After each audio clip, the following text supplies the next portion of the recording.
Ration கடை பாமாயிலில் அவ்வளவு சத்து இருக்கு.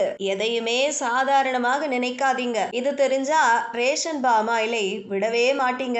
பாமாயில் என்றாலே உடலுக்கு தீங்கு என்ற பார்வை உள்ளது. நிஜமாகவே பாமாயில் உடலுக்கு தீங்கு தரக்கூடியதா? பாமாயிலில் சத்துக்கள் உள்ளதா? இதை முறைப்படி சுத்தப்படுத்தி உபயோகப்படுத்தினால் பல நன்மைகள் கிடைக்கும் என்பது உண்மையா? டாக்டர்கள் சொல்வது என்ன? ரேஷன் பாமாயில் ஆரோக்கியமானதா? ரத்தம் நீக்கி பயன்படுத்தும் எளிய முறைகள் என்னென்ன என்பதை பற்றி எல்லாம் சுருக்கமாக இங்கே பார்க்கலாம். ரேஷன் கடைகளில் மலிவான விலையில் பாமாயில் வழங்கப்படுவதால் பலரும் இது தரம் குறைந்த எண்ணெய் என்று தவறாக நினைக்கிறார். ஆனால் உண்மையில் பாமாயிலில் உடலுக்கு தேவையான வைட்டமின் ஏ, வைட்டமின் இ மற்றும் பீட்டா கெரோட்டின் போன்ற சத்துக்கள் அதிக அளவில் நிறைந்துள்ளன. இவை கண்களின் ஆரோக்கியத்தை பாதுகாப்பதுடன் உடலில் புற்றுநோய் செல்கள் உருவாகாமல் தடுக்கவும் பெரிதும் உதவுகின்றன. குறிப்பாக இதில் உள்ள இயற்கையான ஆன்டி ஆக்சிடென்ட்கள் நோய் எதிர்ப்பு சக்தியை அதிகரிக்க வல்லவை. தேங்காய் எண்ணெயை விட பாமாயிலில் நிறைவுற்ற கொழுப்பு குறைவுதான். பாமாயிலில் ஆரோக்கியமான கொழுப்புகள் சம அளவில் இருப்பதால் இது ரத்தத்தில் கெட்ட கொழுப்பை அதிகரிப்பதில்லை என்று ஆய்வுகள் கூறுகின்றன. இதய நோய் வருமோ என்று அச்சப்படுபவர்கள் மருத்துவர்களின் ஆலோசனையின்படி இதனை மிதமான அளவில் தாராளமாக சேர்த்துக் கொள்ளலாம். ஆனால் பாமாயிலில் இருக்கும் பித்தத்தை தனியாக பிரித்து எடுக்க வேண்டும். பாமாயிலை சட்டியில் வைத்து